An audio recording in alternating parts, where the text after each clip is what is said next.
स्केचपुर में आप सभी का फिर से एक बार स्वागत है। दोस्तों, सोचो कि आपको एक मैराथन की रेस में पार्टिसिपेट होना है। मैराथन यानी आप जानते हैं कि बहुत ही लॉन्ग डिस्टेंस की रेस होती है। तो जिस दिन मैराथन की रेस है उस दिन हम उठ गए, मैराथन की रेस में चले गए और हमने भागना स्टार्ट कर दिया। और हमारा एम है कि जितने भी पार्टिसिपेंट हैं उन सब में अव्वल आना है, नंबर 1 आना है और उसका विनर होना है। प्रैक्टिस नहीं, कुछ नहीं, जिस दिन की रेस थी उस दिन हम उसमें शामिल हो गए। तो मुझे एक बात बताइए, क्या हम उसमें अव्वल नंबर ला सकते हैं या नहीं? उसके विनर बन सकते हैं या नहीं? ऑफ कोर्स नहीं बन सकते। क्यों नहीं बन सकते? क्योंकि दोस्तों, अगर मुझे किसी बड़ी मैराथन में पार्टिसिपेट होकर उसका विनर बनना है, सबसे पहले मुझे उसकी प्रिपरेशन करनी पड़ेगी। मुझे फिजिकली, मेंटली उसके लिए प्रिपेयर होना पड़ेगा। उसके बाद जाकर मैं उसका विनर बन सकूं। बिल्कुल वैसे ही ड्राइंग में क्या होता है कि हम क्या करते हैं कि किसी भी बड़े आर्टिस्ट का ड्राइंग देखते हैं, पोर्ट्रेट देखते हैं, हम इंस्पायर होते हैं, हमें लगता है कि वैसी ही ड्राइंग मुझे आनी चाहिए। तो हम झट से एक रेफरेंस फ़ोटो उठा लेते हैं, रेफरेंस फ़ोटो देखकर हम उस ड्राइंग को स्टार्ट कर देते हैं। होता क्या है कि वह ड्राइंग कंप्लीट होने तक हमारे जो पेशेंस है वो टिकते नहीं है और हम डिप्रेस हो जाते हैं, उस ड्राइंग को आधा अधूरा छोड़ देते हैं। आधी अधूरी छोड़ी हुई ड्राइंग्स हमारे पास इतनी होती है, एक दिन हम सब उठा के कूड़े में डाल देते हैं उसको। तो ऐसा क्यों होता है? तो बिल्कुल वैसे ही जैसे मैराथन रेस का है, उसी तरह से हमें सबसे पहले प्रिपेयर होना चाहिए। जैसे एक अच्छा एथलेटिक बनने के लिए रोज़ की एक्सरसाइज ज़रूरी होती है, उसी तरह हमें एक अच्छा आर्टिस्ट बनने के लिए रोज़ की एक्सरसाइज करनी ज़रूरी होती है। तो पहले प्रिपेयर तो हो जाइए, उसके बाद आप जो चाहिए वो कर सकते हैं। तो इसके लिए बहुत ही सीधी सी, सिंपल सी 4 एक्सरसाइज मैंने आज यहाँ पर लाई है। तो चलिए उसे स्टार्ट करते हैं। Free hand circles. सर्कल को एक ही स्ट्रोक में ड्रॉ करना है। ये सर्कल ड्रॉ करते वक्त ऐसे नहीं सोचना है कि ये सर्कल बिल्कुल सही में ज्योमेट्रिकल ही आना चाहिए, ऐसे कुछ बात नहीं है। बस सर्कल जो है वो कुछ अव्वल से पा सकते हैं, कुछ अलग ही शेप तैयार हो सकता है, तो होने दो। बस हमें स्ट्रोक्स डालते जाना है, सर्कल को ड्रॉ करते जाना है। कुछ छोटे, कुछ बड़े एक्सरसाइज हम इजीली कर सकते हैं। ये सर्कल हम डालते जाएंगे यहाँ पर।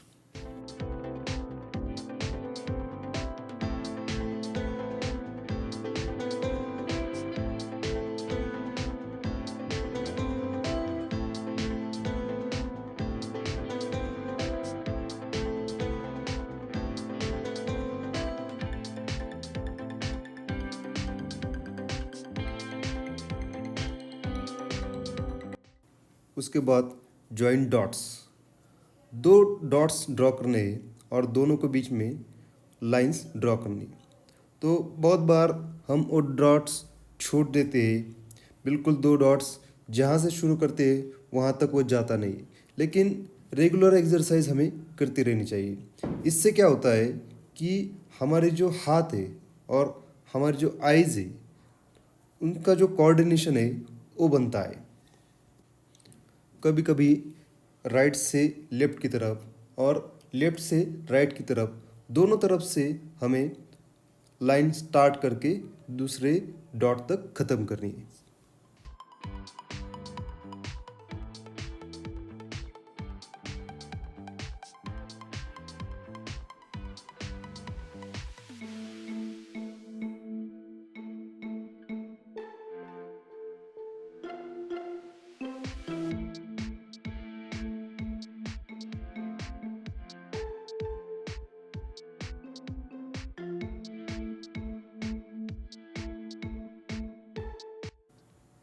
Abstract linings.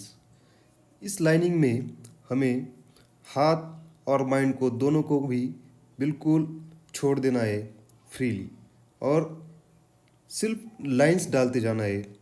बीच बीच में जो एम्प्टी सरफेस है, एम्प्टी जो पार्ट है, उस एम्प्टी पार्ट को हमें सिर्फ भरते जाना है।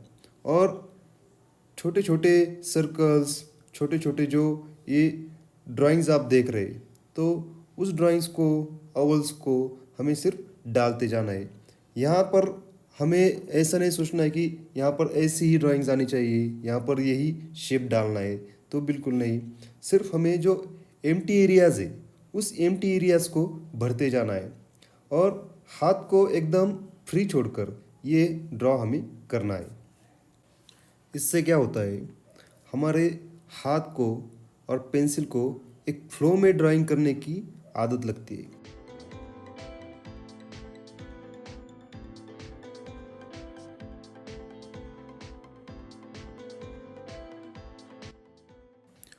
शेडिंग स्ट्रोक्स, हम एक रेक्टेंगल लेंगे, उस रेक्टेंगल में हम डार्केस्ट पार्ट से लाइटेस्ट पार्ट तक हम शेड करते जाएंगे।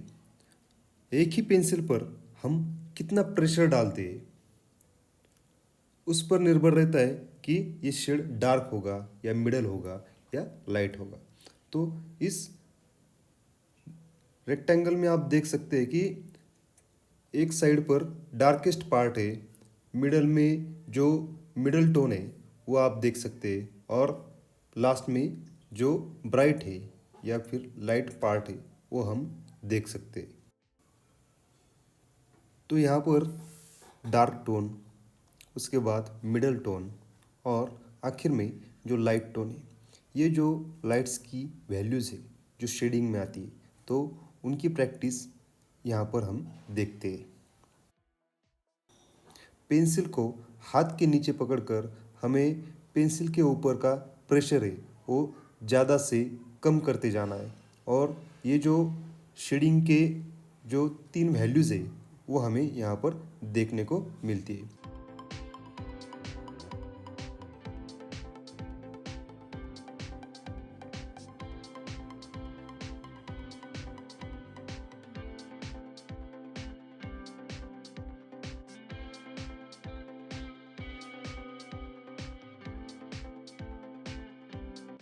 तो दोस्तों, इस तरह की जो एक्सरसाइजेस है हम और भी कर सकते हैं। बस अपने हाथ को फ्री छोड़ दो और आपका मन करे, दिल करे, जैसे भी आपको कागज़ पे एकदम स्मूथली घुमाते रहिए। इस तरह की एक्सरसाइज आप जब करते हैं तो उस वक्त हमारा जो कॉन्फिडेंस है वो बिल्डअप हो जाता है। बिगिनर्स में वो जो लाइंस का कॉन्फिडेंस है वो कम देखने को मिलता है। तो फिर आप ऐसे ही वीडियो देखते रहिए और आपका प्यार ऐसे ही सदा बना रहे। आपको ड्राइंग में जो दिक्कतें आती हैं वो आप कमेंट्स में डालते रहिए और उसके ऊपर मैं काम करता रहूँगा। तो फिर मिलते हैं। धन्यवाद।